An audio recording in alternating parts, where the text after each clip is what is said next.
So Cookie has just purchased this 5-door Jamaica Yellow Sea Reg Vauxhall Nova. And in today's episode, I want to concentrate on a few mechanical issues this car has. So as you can see, the head gasket's sweeping a bit of oil on the end, nothing serious, but all the gaskets are just a little bit wet. It's done 49,000 miles, and I would say this has never had a head gasket. It's never had a lot, to be fair. It looks mechanically okay from what we can see so far, but we're going to give it a freshen up and, shall we say, a recommission just before we use it properly. So we're going to whip the head off, we're going to reseat the valves, we're going to replace all the top end gaskets, clean everything up. We're going to change the fuel lines as well because they're original, just to make sure we don't have any issues when we do get it on the road. We don't want any leaks, etc. And we're just going to go over the whole thing and just give it, like I say, a gentle recommission, make it right. So I'm going to set the camera to time lapse now and start whipping the head off. So to start with, I remove the air filter. That's held on with 3 screws and literally pulls off along with the breather pipes and a couple of vacuum lines. Then I remove the HT leads and the dizzy assembly. This is just simple stuff. Holds on with one little nut and slides out the end of the cam. I removed the fuel lines from the carb and then the brake servo hose from the inlet manifold. And I start on doing the inlet manifold nuts. Now these are 13mm nuts. Some are a little bit awkward to get to, but you can do it with a spanner or a ratchet spanner in my case. I pull back the inlet manifold, remove the outer timing cover, and then unbolt the cam pulley, pull it off along with the cam belt, then unbolt the rear cam belt cover, which is held on with 10mm bolts. So that's the cam timing end done. Then we move on to the exhaust manifold. So we'll undo the nuts that hold that on. Some of them are a bit rusty, but they do come off relatively easily. I remove the camshaft cover, the head bolts, followed by the cam box. Now the heads on these are split, so the cam comes out in the top part. So that has to come off to then remove the rockers. Now put these down in exactly the same order. Make sure to keep everything nice and clean and organised, hence putting it on cardboard. And it's just a case of prising off the exhaust manifold and pulling the head off the block. And I pull the head gasket off and just clean everything up. Now obviously there is antifreeze everywhere. This is quite normal, but it does wipe away with some rag. So next job to start the cleanup. Now I think earlier I mentioned it was going to replace the valve stem seals. Now what I've done, this head's been off a couple of days, but I did fill these level with WD-40 and I left it for a couple of days and none of it disappeared. So all the valve seals must be really good. Also, there's no signs of any oil passing, etc, etc. So I feel taking it apart is just, I'm doing it for the hell of it. We don't really need to do it. This is kind of a quick project anyway. So I think we're just going to clean the face of the head up and put it back on. So I did replace some of these studs, but I think the next thing we need to do basically is just clean the gasket faces up and then it can go back on. So as I said earlier, the engine's quite low mileage and it's all in very good condition for its age. So we're just going to use some 240 Abra net cloth just to clean this face up.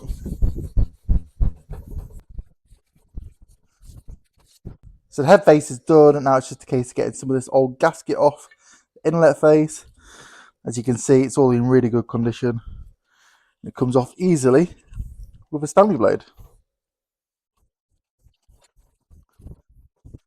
Now onto the exhaust side. And lastly, the top bit where the cam box bolts on. Again, doesn't need much of a clean. Just getting some of the old sealer off.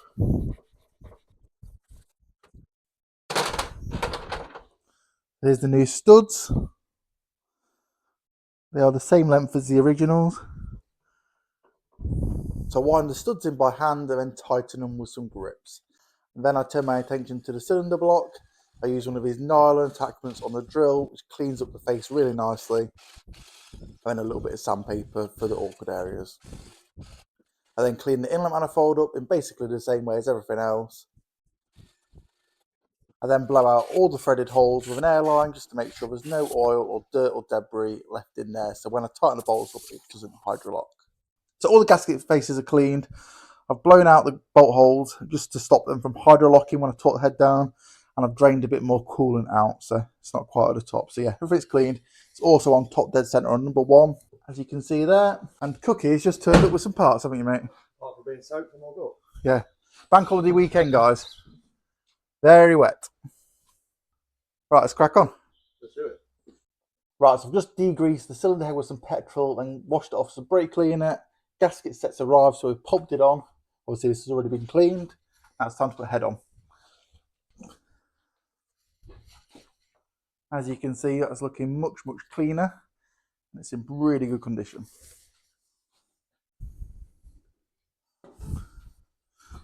There you go, that's it. That'll do, yeah, let that dry off. Right, next job's put lifters back in. I'm just going to use a bit of assembly lube on each one. These have been cleaned. And they're going back in the same order. So there shouldn't be any problems. So now's a good time to ask you guys to support the channel by hitting the subscribe button, liking the video, and if you want to, leave a comment below.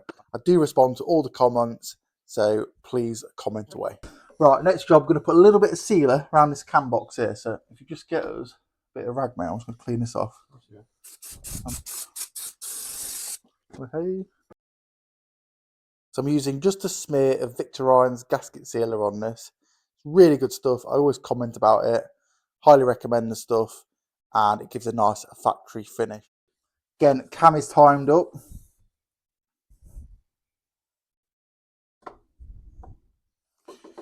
And that goes on like that. Doesn't quite fit at the minute because the bolts need putting in because it's going to physically push the valves down as we tighten it, but looks good already. So new bolts, mate. So we use brand new stretch bolts because you shouldn't reuse these and the original washers. Now these go back in a certain order, and generally the headset will tell you exactly which sequence you need to do these in, but you normally start from the center and work your way out, torquing it down in stages. Right, so the head's all torqued up now. Next job is the thermostat housing. Now you can't get to it, the cam belt's on, so we're going to replace the thermostat just in case while we're here. I've put a little bit of silicone grease on this. Thermostat goes in that way, and that just bolts on like that. Really simple stuff. Why can't modern cars be more like this? Now the housing has two M8 bolts holding it together. I put these in by hand and then I torque them up with a torque wrench. And it's just a case of sliding on the top hose and tightening the Jubilee clip. We're just going to pull this cam seal out as well while we're at it. For the same reason, you can't get to it very easily afterwards. Doesn't look like it's leaking, but we'll put a new one in anyway.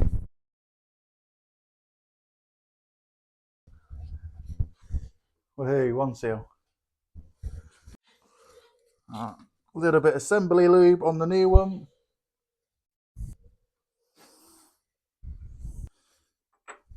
I'm going to use a socket just to tap it home. Now that's done, I move on to the cam cover. Now we use a new cut gasket with a smear of sealant and then put brand new M6 bolts in it. These are capper bolts and just look a little bit neater than standard. The trick with these gaskets is not to over tighten them, so I use a torque wrench once again. Then finally I bolt the exhaust manifold back on with brand new copper nuts. The inlet manifold also goes back on with new copper nuts, and we time up the engine once again. Cam belt's now on, lined up, top cam just lines up with this little slot in there, little slot there. I didn't do the Tipex, previous owner did. And the bottom literally points down, little slot in there, slot in there. So what you meant to do, guys, is you meant to loosen off the water pump, but I didn't want to disturb it, so we've just kind of like prized it on and tapped it on with a hammer, which probably isn't the best way of doing it. However, it does work, and yeah, we'll be right. So we're now on to the finishing touches. So it's literally a case of putting the timing cover on, putting the auxiliary belt back on, making some new fuel lines. Cookie puts the Dizzy back on and the HT leads, that kind of stuff. All simple stuff. A few wires need to go back on, and that's it pretty much. Pretty much done after this. Alright, so as you can see, the oil's dripping. We've just dropped the sump plug, draining the engine oil off, because obviously there's a little bit of coolant contamination from taking the head off. We're going to do a full oil change, coolant change, new oil filter, and then it's done basically. Right, so we've drained all the oil out of the engine, we fitted a new copper washer to the sump plug, and now we're going to refit it. FT. Yeah. That's fairly tight. Perfect. One of the last things to do is just put the air filter back on, because this has got the engine breather in and a couple of vacuum lines. And if it's not on, it probably won't run properly. So guys, the engine bay obviously still needs a good clean. The engine's looking a lot better just from doing what we've done so far. So let's get the oil filter on, mate. I want a bit of oil on that, a bit of lube. Always put a bit of new oil on your seal, so always put a bit of oil on your filter. So, no, hang on, wait. Always put a bit of fresh oil on your oil filter. What Cookie's trying to say is you need to put a bit of oil on the O-ring of the filter. Yeah, so when it tightens up, it makes a good seal and doesn't come loose. It doesn't leak. Oh, now it's just cut the camera. I'll try it again. When fitting a new oil filter, always put a bit of fresh oil on the oil. Right, sorry. Let me do it. I'll do it. Practice makes perfect. This is getting the outtakes, mate. Is it? Yeah. Oh. When you're fitting a new oil filter, always put fresh oil on your oil filter seal, so it creates a good seal within on the engine block. Perfect. So I'm going to carefully top it up with coolant. Beautiful. Need to put some engine oil in it, don't we, mate? You're putting good oil in it. How many litres do these take? I think 3.5, but don't hold me to that. Google it. Put 3 in it, we'll dip it. Don't spill it. Whoa! I always use Castrol GTX in my cars. Or Mobile Super 2000. Sounds like a bloody broom. That's only a litre. It's going everywhere.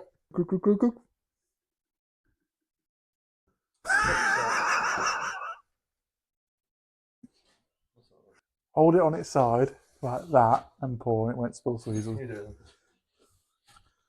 Pressure's on, guys. Can I do it without spilling any?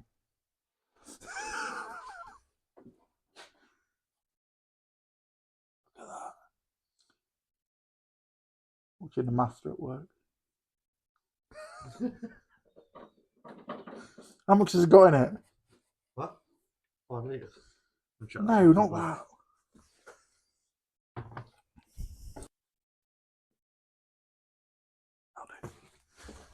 Alright. Yeah, just over max. Perfect. So, should we go for a first start then? That rag's about to get stuck around the alternator, mate. You literally put on top of the alternator. Right, first start, mate. Let's do it. Will it go? Will it go?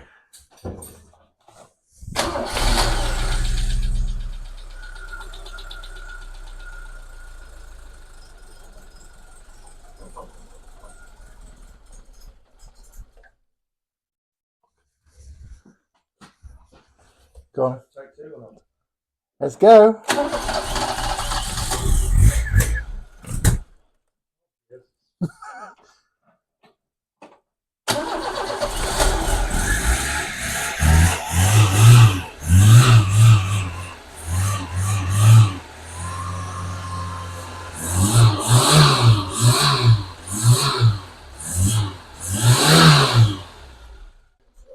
They need to get that idle sorted out. Yeah, it's not idling the best. However, it does run. Which I had no doubt about, obviously. The carb does need tuning a bit because it's not right. It hasn't been right, but the car's been stood for a long time. So maybe just a bit of petrol running through it. Fresh tank of fuel might help. Service-wise, everything's been done. It's had new spark plugs and all that. We didn't do it, but previous owner has, and they look brand new. But yeah, good, I think. You happy? Yeah, it runs, doesn't it? I'd say it's got no oil leaks, but it's leaking more than it ever was now. Hopefully that's just a bit you spilt. But yeah, that's the oil leak sorted. I think we're going to wrap the video up there. If you haven't already, obviously hit the subscribe button and show your support by leaving a comment below. And in next week's video, we're probably going to do a little bit more on this because we want to lower it yet and continue doing some maintenance. So yeah, stay tuned. See you later. Bye-bye. So I'm going to set the camera...